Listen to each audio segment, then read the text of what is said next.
Gracias por seguir en sintonía aquí con Acceso B. Mi nombre es Luis Benavides y por supuesto tu compañía siempre es fundamental para nosotros. Aquí en Acceso B tú ya tienes tu boleto.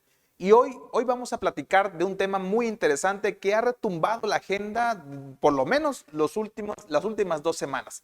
Un tema que inició el 11 de julio y que fue incluso incrustado en esta agenda nacional por el mismo presidente de la República, el licenciado Andrés Manuel López Obrador. Esto es parte de lo que de alguna manera ha estado moviendo la agenda, pero además de todo lo que ha sucedido después de aquel anuncio del 11 de julio, pues evidentemente hay que analizar a profundidad cada uno de los pasos, cada uno de los comentarios y todo lo que con ello va generando este anuncio de los presidenciables y, por así decirlo, una agenda adelantada de la sucesión. Y para eso me acompaña en el estudio alguien que ustedes conocen muy bien, quien por supuesto es parte de la Casa de Acceso B y es el idóneo para poder analizar a profundidad y debatir en este programa el tema de la agenda presidencial y esta sucesión adelantada. Me acompaña, por supuesto, y es un placer recibirlo, Carlos Ramón Campos Chávez. ¿Cómo estás, mi hermano? Hermano, te agradezco mucho nuevamente la invitación, la confianza y a todo tu auditorio. Muchísimas gracias. Carlos, abogado y analista político, inmiscuido, por supuesto, en estos temas importantes. El anuncio del presidente se dio el 11 de julio y a partir de ahí, a partir de ese momento y hasta el día de hoy, martes 20 de julio, no ha dejado de tener presencia mediática el tema. Incluso un tema que ha variado en diferentes tonalidades y que también ha simbrado en otras casas, por ejemplo, la oposición, y es parte de lo que vamos a analizar este día de hoy. Pero, ¿te parece si me acompañas a ver el video de cómo inició todo este proceso que estamos viviendo? Aquí te presentamos lo que dijo el presidente Andrés Manuel López Obrador. Y ante la pregunta sobre diversos funcionarios de su gobierno que desearían aspirar a la candidatura presidencial 2024, esto dijo el presidente. Todos tienen el derecho, como lo establece la Constitución, a votar y a ser votados. Todos los ciudadanos. Pero ya no hay tapados. ¿Algún conflicto en el ejercicio de la función y luego hacer política? No. Desde luego están cumpliendo todos con su responsabilidad, que es lo principal, servir al pueblo. Pero pues ahí están trabajando en sus tareas, en sus funciones, lo están haciendo muy bien todos. Y ya en su momento, pues con el procedimiento democrático que elijan los partidos, pues se tiene que decidir. Yo ayer hablé de que soy como el destapador, nada más que mi corcholata favorita va a ser el que el pueblo quiera, que hay relevo generacional, porque imagínense si no tuviésemos de quién echar mano, si el pueblo de México no tuviese opciones, entonces hasta podría servir de excusa o de pretexto para justificar la reelección, y eso no debe de haber reelección. Bueno, y ya que estaban hablando de aspiraciones a la candidatura presidencial del 24, pues por ahí andaba uno de los aspirantes, le preguntaron al respecto y esto dijo Marcelo Ebrard. Seamos eficientes, respetemos a los demás, actuemos en función de eso, no perdamos la concentración en lo que estamos haciendo. Seamos consistentes, perseverantes y leales.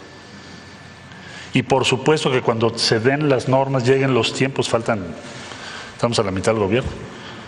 Cuando eso llegue, estemos preparados para participar de acuerdo a las reglas que en su momento se dan. Y es así como está mencionando el mismo presidente Andrés Manuel López Obrador la sucesión presidencial, y él mismo adelantó el proceso que debería ser en el 2024 y estamos en 2021 todavía. Por cierto, todavía ni siquiera vamos a la cuestión de la consulta popular, que es el próximo 1 de agosto, y pues vivimos en un país politizado, Carlos. ¿Tú cómo ves el asunto? Acabas de dar un término clave, Luis, el término politización. Cuando uno entra al tema de politización, a ver, la política, la esencia de la política es la politización de los conflictos, de la agenda pública. Y por ahí leía un término que quiero compartirles, es los tiempos en política definen este tipo de situaciones. Y voy a comentarlo, un estratega político, porque lo es, como el presidente de la República, Andrés Manuel López Obrador, que ha estado en campañas casi toda su vida política en activo, pues sabe que los tiempos en política son claves. Una candidatura del calibre de la presidencia de la República no se construye 6 meses atrás. Se construye de mucho tiempo atrás, primero para que la gente te conozca, y segundo para que te reconozca, y tercero para que te den el voto de confianza. Entonces, que está muy adelantado es relativo, porque me parece que el presidente lo que está construyendo aquí es un escenario para el control político de la sucesión a la presidencia de la República. Sobre todo, Luis, y aquí se lo comparto al auditorio, es que no tenemos una oposición o una figura que haga un contrapeso real a lo que el presidente en la agenda pública está estableciendo. Entonces, terminaron las campañas intermedias y aquí lo comentamos hace semanas. Aquí se dijo en Acceso B, vamos a empezar nuevamente la campaña, pero ahora hacia el 24. ¿Y qué es esto? En este proceso de politización es que se pongan en sus carriles los actores y las actrices que quieren competir por la presidencia de la República. Generalmente, Carlos, y todos los que hemos vivido en algún momento la participación política, podemos decirlo con claridad, lo que tú acabas de decir es lo más natural dentro de los procesos democráticos, incluso dentro de los procesos políticos de los partidos. Sin embargo, es poco común, o por lo menos hasta el 11 de julio, que el mismo jefe del Ejecutivo hiciera o externara este anuncio, porque pues tú recordarás la vieja política que hemos leído, que hemos escuchado en algún momento, que quizás no vivimos, pero sí era una cuestión de jamás mencionar el tema de quién sucedería el presidente, mucho menos por el presidente de la República. Y hoy es diferente. Hoy, mientras todos estábamos en una situación distinta, mientras veíamos el tema en la agenda nacional, que por cierto también vamos a platicar de eso, es el tema del COVID, el tema de la inflación, el tema de diversas situaciones, de inseguridad, por cierto. Mientras todos veíamos eso, ese 11 de julio, el presidente arrancó y dijo, pues todos tienen su derecho a participar, y yo veo a Claudia Sheinbaum, y yo veo a Marcelo Ebrard, y yo veo, y de ahí hasta el día de hoy, ha sido interminablemente, por lo menos de cajón, que todo el mundo comentemos el tema de la sucesión y quiénes son los presidenciables, por lo menos en el ámbito de la agenda que el propio presidente marcó. Eso era normal antes, pero no era normal que el mismo presidente lo dijera. Y hoy, pues como tú bien lo acabas de decir, el presidente dice, bueno, él solito saca el tema. Es válido por cierto, es válido tu comentario o tu análisis en el sentido del control de daños. Pero te pregunto también, ¿no será una cuestión para que desviar la atención? Parto de la tesis que comentaba. Los tiempos en política son claves. No es lo mismo el tiempo de un presidente de la República en la presidencia de la República, que ya él sabe que va de salida, que los tiempos en el Poder Judicial, el Poder Legislativo. Hay tiempos formales y hay tiempos informales. Pero en política la campaña es permanente. Entonces, aquí vuelvo al punto, Luis. Una campaña del calado para la presidencia de la República no se construye 6 meses atrás. Se construye con mucha anticipación. Aquí la pregunta que yo pondría en la mesa es, dentro de la alternancia hacia la democracia en nuestro país, en esta transición hacia la democracia, que son dos cosas distintas, siendo muy respetuosos con la Academia de la Ciencia Política, es cómo han surgido las candidaturas a la presidencia de la República. Y la izquierda en México durante mucho tiempo ha tenido solo dos candidatos, Cuauhtémoc Cárdenas Claro. y Andrés Manuel López Obrador. Obrador, ¿no? Andrés Manuel López Obrador construye el 18, no desde el 16, no desde el 14, lo construye desde el 2006, si no es que 2003, cuando era jefe del extinto Distrito Federal. Y a partir de ahí empezó a construir su campaña. Entonces, los actores que él nombra y cita en la palestra el 11 de julio, me parece, cada actor tiene una trayectoria dentro de la academia, dentro de las instituciones, el partido, en este caso, la izquierda en términos generales, que bueno, dentro de su camino recorrido, tienen cierto reconocimiento o conocimiento en la sociedad, falta el reconocimiento. Ahora, tú haces una pregunta clave, Luis, que aquí quiero, es la pregunta que todo el mundo se está haciendo. No es un distractor, sí y no. No y sí, porque al final de cuentas es uno de los temas en la agenda, como muchos otros que hay en la agenda. Solamente que el presidente aquí decidió tocar el tema de la sucesión presidencial. Pero aquí hay un punto muy interesante. Y yo creo que el presidente lo que está manejando desde la presidencia y también como jefe moral político del partido Morena, está manejando, administrando los tiempos. ¿Para qué? En estos 2 años y medio, él ya citó actores, actrices, ¿para qué? Esta es mi cartera. Pero no, que no se entienda esto como una imposición, sino como una posición de, esos son los que veo. Pero más faltará ver si esos son los que van a ser. Porque también se ha dado un fenómeno en esta búsqueda o construcción de candidaturas. Siempre hay un tercero, siempre hay una tercera. Pero él dice, ya no puede pasar. Pero él dice que ya no hay tapados, que incluso precisamente de los personajes que menciona el presidente de la República, pues los más sonados, pues recuerdo que fueron Claudia Sheinbaum, la actual regente, o más bien la actual jefa de gobierno de la Ciudad de México, menciona al canciller Marcelo Ebrard, quien es una persona muy allegada a él en el tema de la sucesión.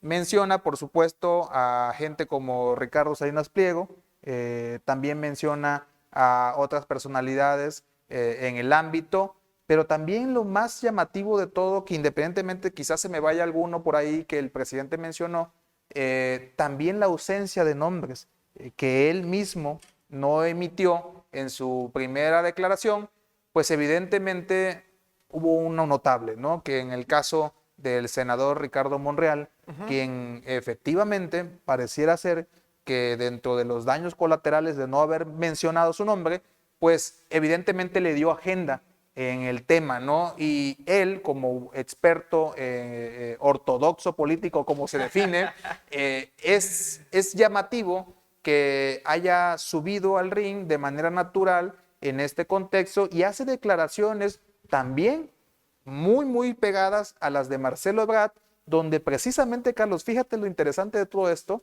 es que en el terreno del presidente de la República, ahora hablo de Marcelo Ebrard, en el terreno del presidente de la República, en una mañanera, Marcelo Ebrard confirma que sí va a buscar la presidencia de la República, evidentemente, previo a todo una justificación de que por qué es importante su responsabilidad y la fortaleza de México para darle el apoyo al presidente actual como se lo merece, pero que él dice que sí va a buscar la presidencia y se lo dice ahí, en la mañanera, en la conferencia de prensa, y entonces como que todo esto empieza a tener un hervidero, como aquí en Tabasco lo sabemos muy bien, se empieza a convertir en una olla de presión que no dejo de mencionar, incluso en el festejo de Morena por el triunfo histórico, que ellos lo llaman así, también en este mes de julio que se hizo, pues recordarás también que la misma Claudia Sheinbaum tuvo un aplausómetro increíble en ese foro,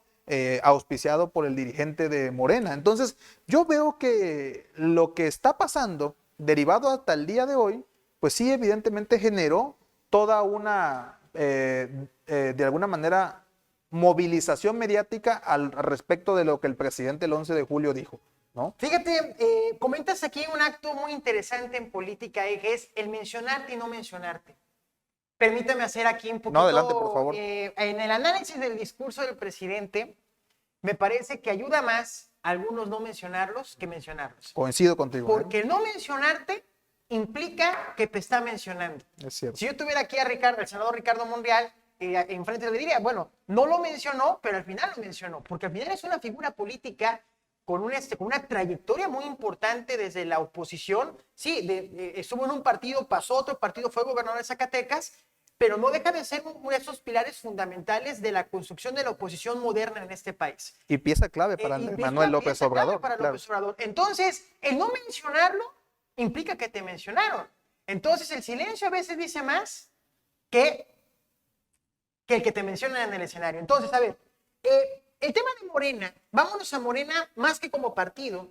Como el proyecto Como el proyecto. de Andrés Manuel Es un López proyecto- Obrador, Es ¿no? un proyecto social y Morena es la arquitectura de la campaña política que lleva a López Obrador a la presidencia. Morena primero fue una AC, 2011, y después se configura como un partido en el 2014. Pero a ver, Podrían decirse, digo, no es ofensa para nadie, es el medio para llegar al ejercicio de gobierno y dentro de la palestra política se le puede llamar como cascarón, se le puede llamar como diferentes nombres, pero finalmente, como bien lo dices, y es importante aclararlo, no es el partido, sino es lo que está dentro de todo este proyecto que denominado 4T, denominado Andrés Manuel, ¿no? O sea, dice mucho cómo resuelves tus conflictos, qué tipo de sistema o régimen tienes.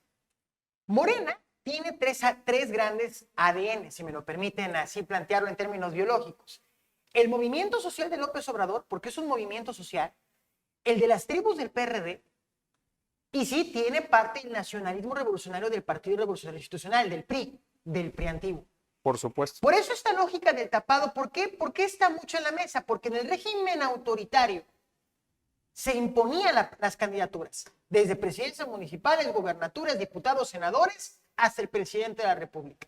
Pero ¿qué pasó en México? La sociedad, también las crisis económicas, sociales, llevaron a que hubiesen válvulas de escape. En un momento las plurinominales con la reforma política del 77 funcionaron, pero después ya no funcionó.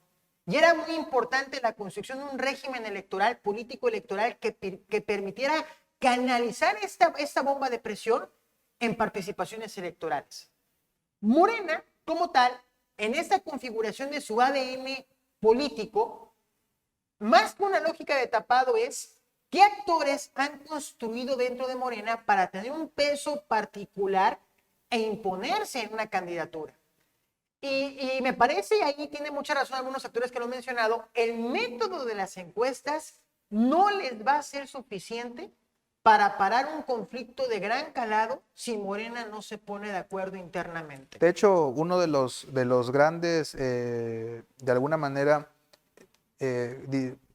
mensajes que tuvo que salir a decir precisamente el presidente de Morena actualmente, Mario Delgado, tuvo que salir a decir que las encuestas es imprescindible que Morena deje de utilizarlas, y lo tuvo que salir a decir, creo yo, que con base al análisis que estás planteando en este momento, porque evidentemente ante lo que ya se despertó, pues no veo tan fácil que 3 encuestas de diferentes casas encuestadoras puedan minimizar o neutralizar o de alguna manera equilibrar lo que ya estamos viendo, ¿no? A ver, siendo oposición, las encuestas le pudieron haber funcionado a Andrés Manuel y Ebrard en el 2012, en el 2000, en este caso, bueno, 2018 fue distinto porque ya Morena ya tenía un candidato per se, que era López Obrador, cuando se deslinda del PRD, pero es insuficiente. ¿Por qué?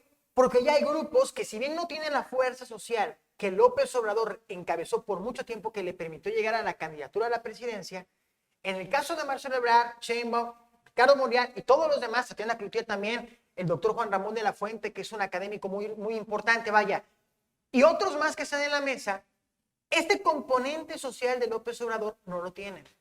Entonces, la construcción de una candidatura bajo la situación donde están ellos parados, ellas y ellos, es muy distinta a la de años pasados, pero también un componente muy importante que pongo en la mesa. Morena hoy en día es partido político en el gobierno. Ya no son oposición. Claro, Entonces, eso es una variante muy importante. Entonces, tú no puedes construir una candidatura opositora desde el gobierno, porque ya eres gobierno, inclusive discursivamente, arquitectónicamente, estructuralmente, organizativamente, no lo puedes hacer. Entonces, al no haber una oposición, Digo, sí la hay oficial, pero no la hay con un peso considerable. Digo, el único liderazgo que hay en oposición, que es en este caso que se está viendo visible, es Ricardo Anaya. Me parece que si Morena no se pone de acuerdo y cree que con los métodos de encuesta van a resolver los conflictos internos, que se van a dar porque es natural, se va a dar esa situación en las primarias mexicanas, si me permites colocarlo en términos americanos, pero muy, muy mexicanos, las primarias. A ver, lo dejo, meto el apunte, subrayo. Ya estamos en las primarias mexicanas. Bueno, el ejercicio de la elección pasada, pues fue un adelanto ensayo de las primarias que tú mencionas, ¿no? O como lo quieres figurar, de las primarias que tú imaginas, ¿no? Entonces, digo, lo comentábamos, los tiempos en política son importantes. Hay reglas formales y hay reglas informales, pero no te basta ganar con las reglas formales. Necesitamos entender las coyunturas donde estamos entrando. Entonces, Morena como tal es un partido tan grande socialmente hablando, y tiene razón ahí el presidente, es mucho pueblo para poco dirigente cuando estaban disputándose la dirigencia de Morena. Me parece que el método de encuesta va a ser insuficiente para poder consolidar una candidatura de unidad y de tal manera que lo lleve nuevamente a la presidencia del 24. Entonces, ¿qué es lo que veo? Ahí termino ese punto con esta argumentación. Me parece que la principal oposición de Morena va a ser el mismo Morena si no se pone de acuerdo.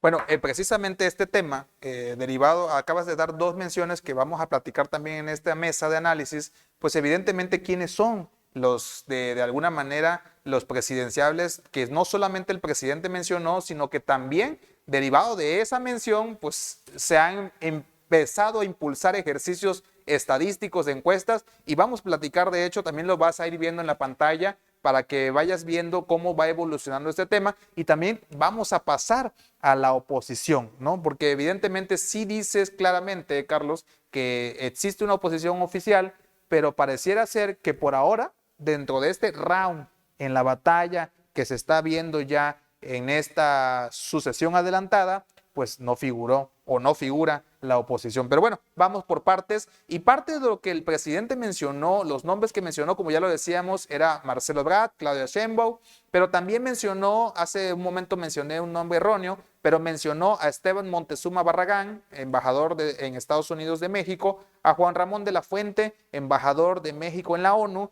y a Tatiana Cloutier, actual titular de la Secretaría de Economía. Esos fueron los nombres que el presidente mencionó. Ya platicamos de los que, o del nombre que más sonó, que no mencionó el presidente, pero derivado de esto, una encuesta Metrics MX de SDP Noticias se abocó a hacer un análisis, una estadística derivado de todo este proceso que se empezó a dar el 11 de julio y mete nombres como Claudia Sheinbaum, Hugo López-Gatell, Marcelo Ebrard, Beatriz Pérez Mulier, la esposa del presidente, Tatiana Cloutier, Ricardo Monreal, Gerardo Fernández Noroña, Esteban Moctezuma Barragán, Juan Ramón de la Fuente, Rogelio Ramírez de la O y por supuesto Santiago Nieto Castillo. Y dentro de este ejercicio, ahí usted lo va a poder ir viendo en su pantalla, dentro de este ejercicio, pues precisamente los mejores posicionados, de alguna manera, están siendo de llamar la atención, ¿no? Porque, pues evidentemente, Marcelo Ebrard,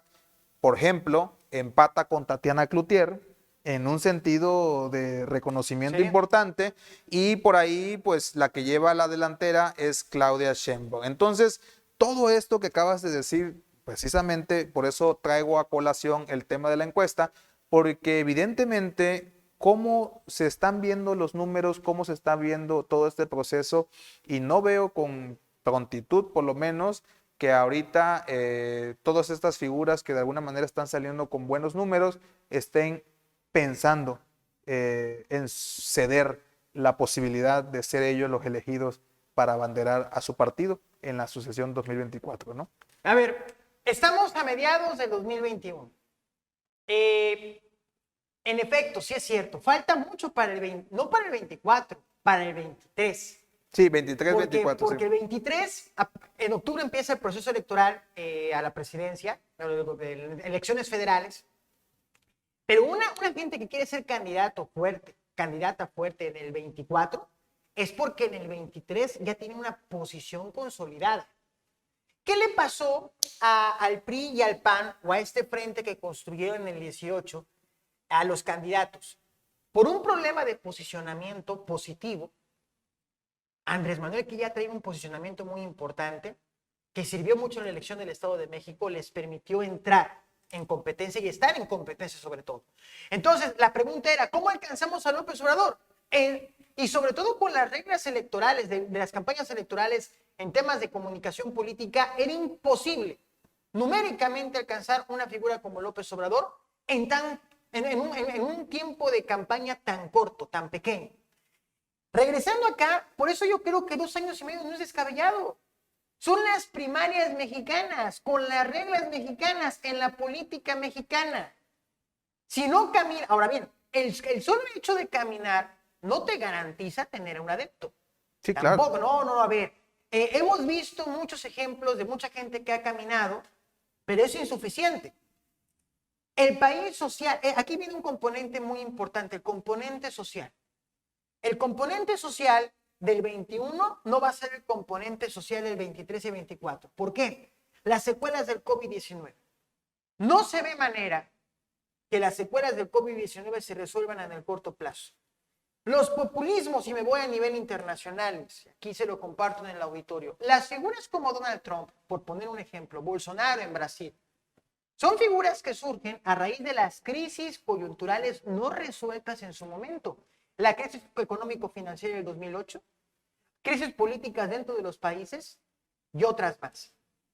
Hoy en día estamos viviendo el inicio de una crisis sistémica muy fuerte, que si los países, y esto lo dice Naciones Unidas en sus informes en materia de derechos humanos, en materia económica, lo están compartiendo y reconocen que el surgimiento de los populismos en las democracias occidentales se ha debido por la falta de solución de las problemáticas sociales y económicas, que genera problemas políticos.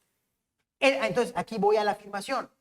Los componentes políticos sociales de este año no van a ser los del 23 y 24. Conclusión. Quien mejor entienda la agenda social de este país para esa coyuntura puede tener una gran ventaja para el 2024. Que fue lo que López Obrador entendió desde el 2014 cuando se funda Morena para llegar al 18. El discurso de López Obrador 2006, 2012, 2018 no es el mismo. Traen componentes parecidos, pero no es el mismo discurso. Aquí va a suceder lo mismo. Quien mejor se suma a la agenda, no política, eso es agenda política, a la agenda social del país, va a ser la diferencia y va a ser competitivo, digo yo, competitiva en el 2023 y 2024. En esa situación, Carlos, dentro de todo esto que estamos viviendo, ¿dónde ves tú a la oposición política?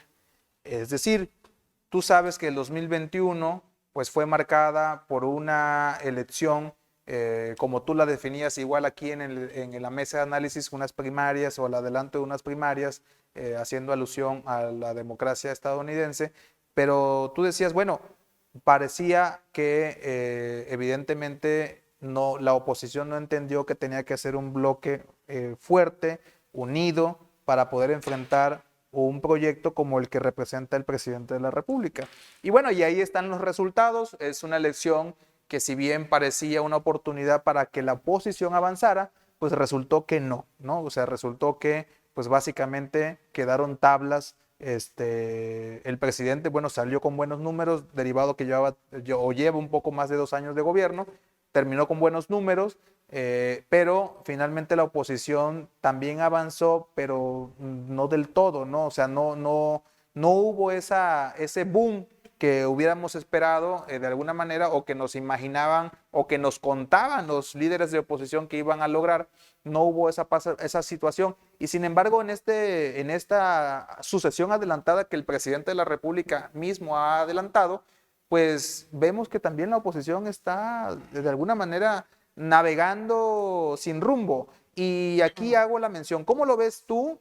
Y también los pronósticos. ¿Tú crees que va a ser una oposición que suficientemente madura, que haya aprendido de la experiencia del 2021 y que ahora sí podamos ver a una oposición conjunta para poder enfrentar el modelo de régimen que el mismo presidente ha dicho, ¿no? A ver, aquí hay componentes atrás de esta pregunta para poder responder esa pregunta, Luis.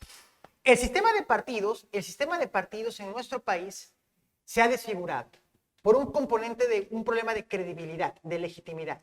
La gente no cree en los partidos políticos tradicionales. Las preferencias rondan entre el 10 y 20%.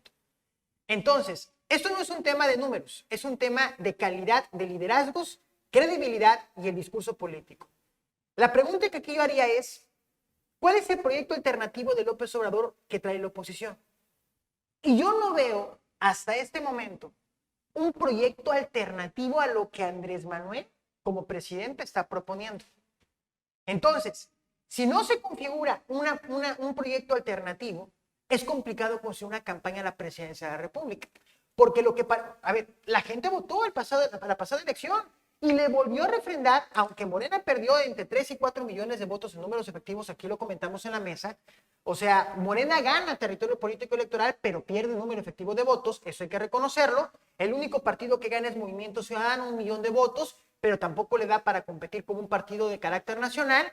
Y los otros partidos pierden también número de votos. Pero el punto aquí es, yo no he visto una contraconfiguración del discurso de López Obrador en la oposición. Pero mucho más importante, no los veo organizados. El que me muestren fotos de café, el que me muestren fotos en redes sociales, no implica que se están organizando. Porque a final de cuentas, todo ejercicio político también requiere una estructura, una organización de carácter político-social que te permita entrar a la opción, como opción, a la gente. Bueno, y diga, es una opción. Pero aquí lo vimos en las pasadas elecciones, no se vieron como una opción en las gubernaturas.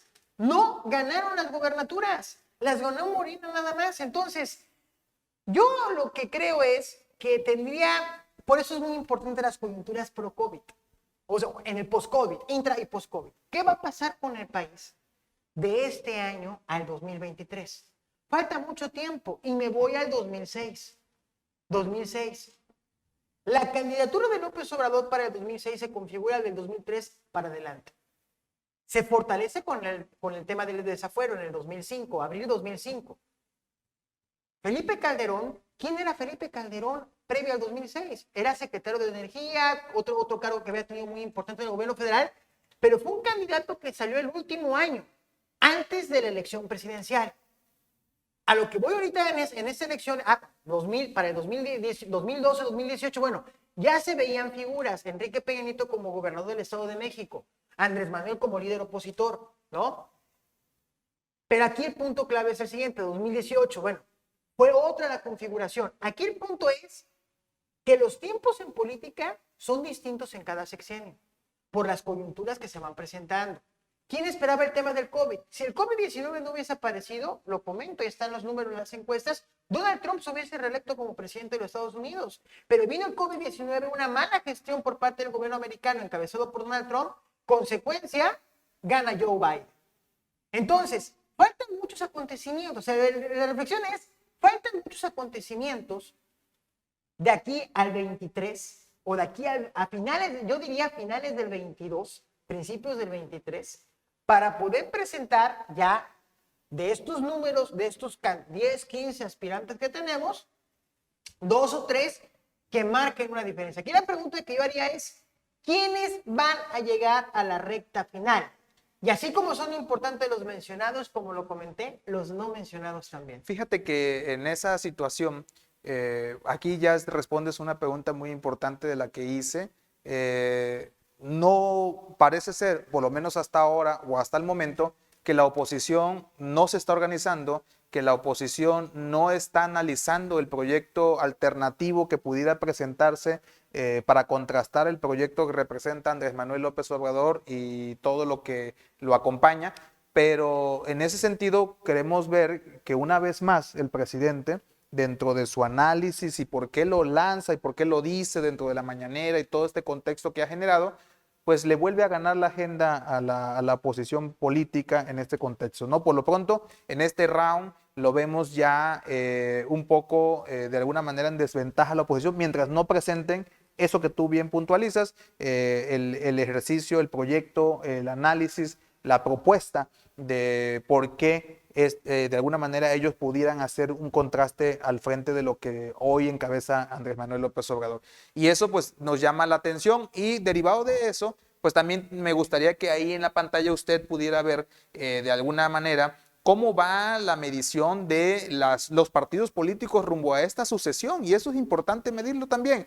Evidentemente, ¿no? Arrancando la sucesión presidencial, esta misma encuesta de metricsmx.com de SDP Noticias hablaba de que si hoy fuera la elección de presidenciales en 2024, pues los partidos que de alguna manera encabezarían las preferencias, evidentemente en primer lugar está el Movimiento Regeneracional Nacional, Morena, y le sigue con 30% Morena, y le sigue con 25% el Partido Acción Nacional. Y de ahí se cae mucho la preferencia.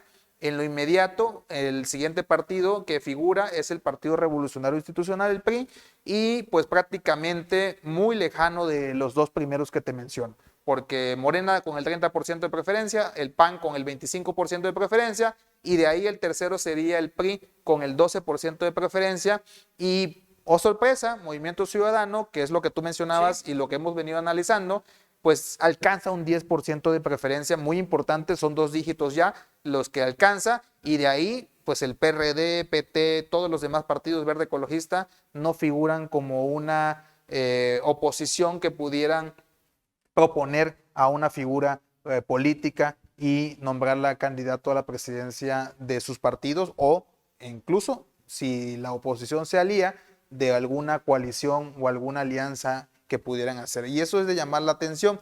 Con base en eso, Carlos, pues algunos nombres han sonado, ¿no? Sí, claro. Lo hemos venido platicando, algunos nombres dentro de la oposición, como tú bien lo comentas ahorita, dices, bueno, en este ejercicio hay que ver quiénes llegan y se pueden presentar con los requisitos para poder ser considerados presidenciables, tanto en su partido o como en una oposición agrupada, ¿no? Pero bueno, los nombres que mencionas, tú ya hiciste mención a uno, Ricardo Anaya Cortés del PAN, también se menciona a Francisco Domínguez, actual gobernador de Querétaro por el PAN, también se menciona a Mauricio Vila, actual gobernador de Yucatán por el PAN, y también se menciona a Javier Corral, actual gobernador, pues todavía gobernador por el estado de Chihuahua, por el PAN. Y del lado del PRI, pues bueno, mencionan también, evidentemente se ha mencionado desde el principio, al actual presidente del Comité Ejecutivo Nacional, Alito Moreno, quien va a entrar también como diputado federal en esta próxima legislatura en el Congreso Federal. Y bueno, a pesar de que dio malos resultados, muy malos resultados, sigue siendo mencionado en esta palestra.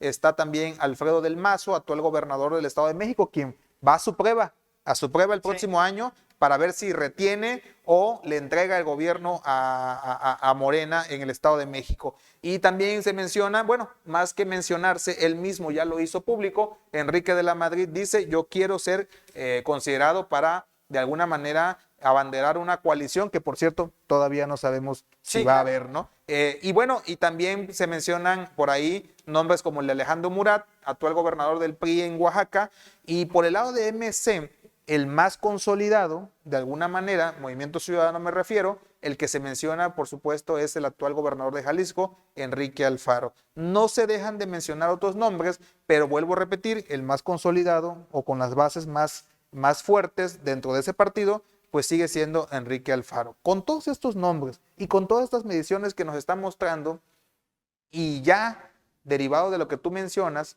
de que pues todavía no hay un proyecto que nos haga pensar en un contraste o en alguna, de alguna manera, comparación con el actual proyecto del régimen que encabeza el licenciado Andrés Manuel López Obrador. ¿Cuál es tu opinión respecto a esta oposición o con estos nombres? ¿Tú ves alguno de esos nombres con talante figurante para poder presentarse en este proceso 2024? Me parece que el ex candidato a la presidencia, Ricardo Anaya, porque ya fue candidato, ya recorrió el país, ya tiene una cierta proyección nacional, me parece que es un cuadro de la oposición que está ya en la palestra de la competitividad por la presidencia de la República. Aquí vuelvo al punto. Más que nombres y apellidos, más que el tema de orígenes y todo ese tipo de situaciones, es qué proyecto hay. La bandera que encabezó Morena para llegar a la presidencia fueron 2 grandes banderas. El combate a la corrupción y el tema de la austeridad. Cuando uno revisa los números respecto a los juicios contra actores políticos, el tema, por ejemplo, contra el régimen priista, es un tema contra la corrupción, a favor de la austeridad. La gente, un 85-86% de encuestas del Financiero estaba a favor que le bajaran el salario a todos los altos funcionarios públicos.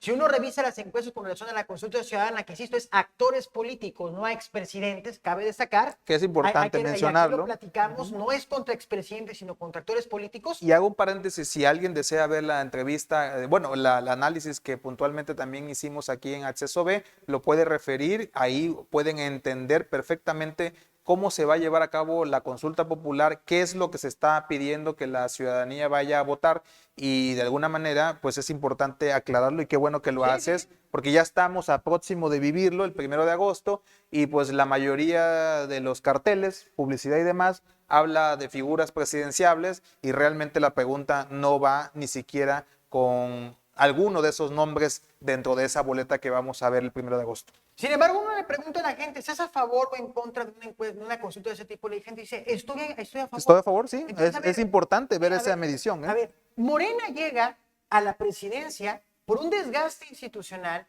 de un régimen pasado que no se logró renovar, no se transformó, por más que dijeran que estaban transformando a México. No lograron transformarse, no lograron renovarse.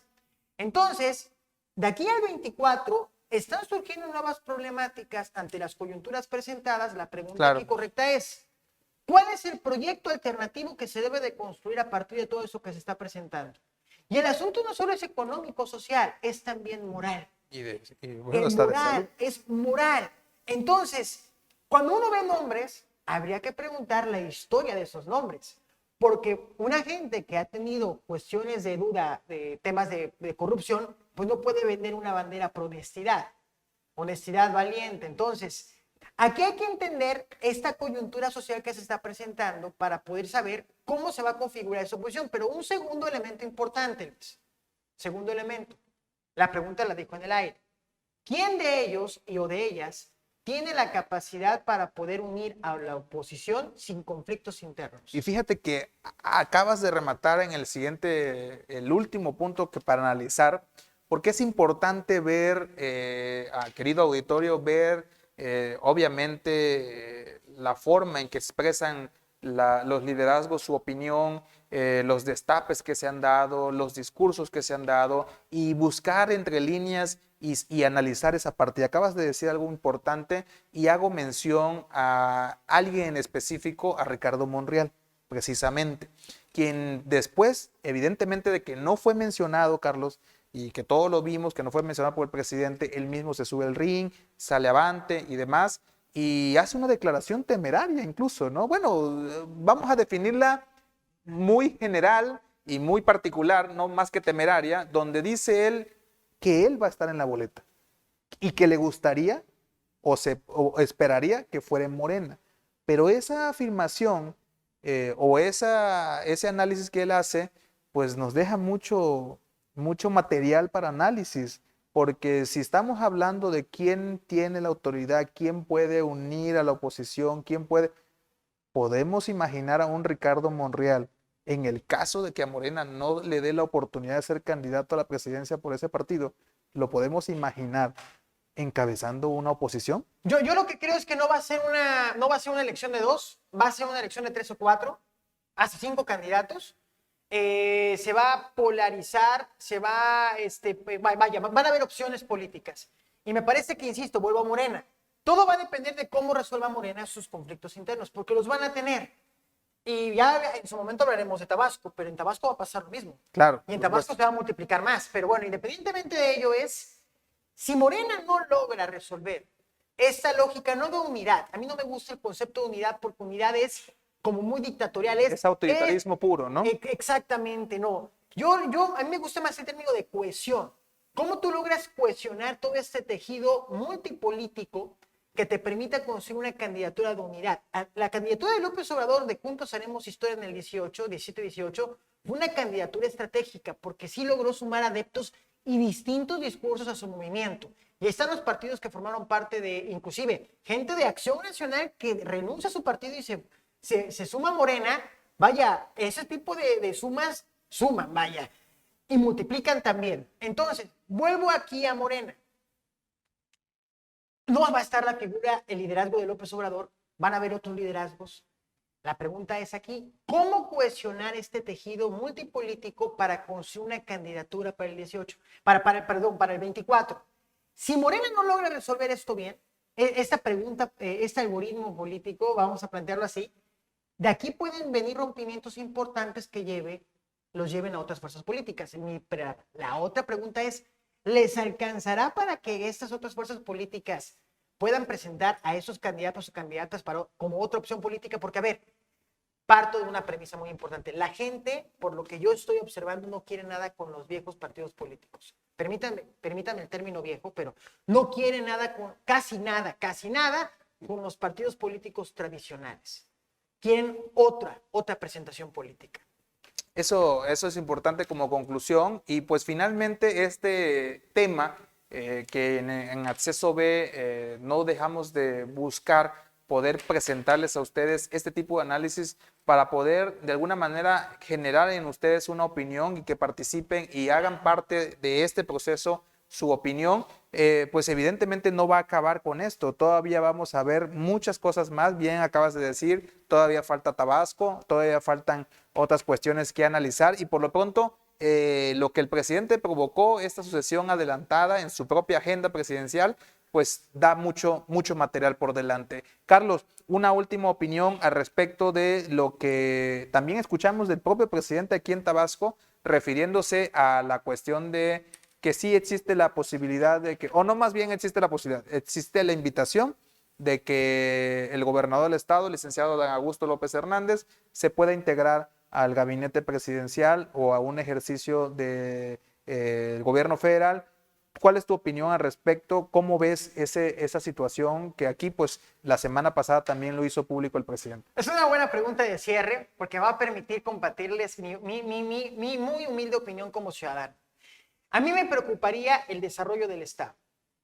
Bien las decisiones políticas, muy bien las oportunidades políticas, pero el desarrollo es clave.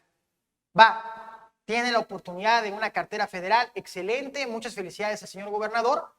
La pregunta aquí es, ¿qué desarrollo se va a continuar después el gobernador dejar a la gobernatura del estado para irse a una cartera federal? Aquí lo más importante es el desarrollo, porque el desarrollo es el gran pendiente que tiene Tabasco.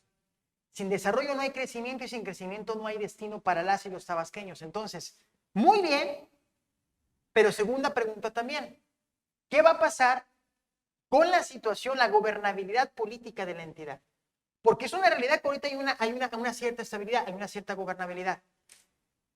La pregunta aquí es, ¿cómo se van a poner de acuerdo en el Congreso del Estado para nombrar al gobernador que sustituya al gobernador que está? En el caso de la hipótesis. En el caso. Pero insisto, aquí la pregunta, más el componente político, es el desarrollo de la entidad. A mí me preocupa Tabasco más que toda esta verbena política. Fíjate que es importante mencionarlo y este análisis que hacemos es para, de alguna manera, poder imaginarnos las prioridades que nuestro Estado necesita. Coincido contigo y yo creo que aquí la situación final, como precisamente lo hicieron mención en esa conferencia mañanera, pues queda en la cancha del propio gobernador y también en la cancha, como el mismo presidente dijo, de los tabasqueños. Y pues pareciera ser que independientemente de eso, nosotros creemos, y comparto tu opinión de esa preocupación del Estado de Tabasco, y esta también es una humilde opinión, yo creo que el jefe del Ejecutivo Estatal tendrá la gran humildad de poder quedarse en su encargo, ¿no? Y eso, de alguna manera, es una opinión porque estamos, y ahí coincido contigo, vislumbrando lo más importante, el desarrollo de Tabasco y el reto que se tiene ante esta posibilidad de tener un presidente de la República, un gobernador y muchos ayuntamientos emanados de un solo proyecto político, pues evidentemente habla de que hay que tener un excelente desarrollo y una excelente gobernabilidad. Bueno, Carlos, pues no me quiero despedir sin antes de decirte que aprecio mucho que estés en el programa y que te felicito porque la semana pasada, precisamente el sábado 17 de julio, cumpliste ya un año más de vida. Te hago una felicitación a nombre de todo el equipo de Acceso B, Gracias. por supuesto. y los mejores deseos, amigo, en este proceso que viene en tu año adicional en este tercer piso. Muchas gracias, hermano. Gracias a todos ustedes. Y sí, gracias a Dios, un año más de vida. Felices. Seguimos en Exceso B, muchas gracias. Nos vemos en la próxima emisión. Mi nombre es Luis Benavides. Te invito a que nos sigas en redes sociales y a que compartas este video. Hasta pronto.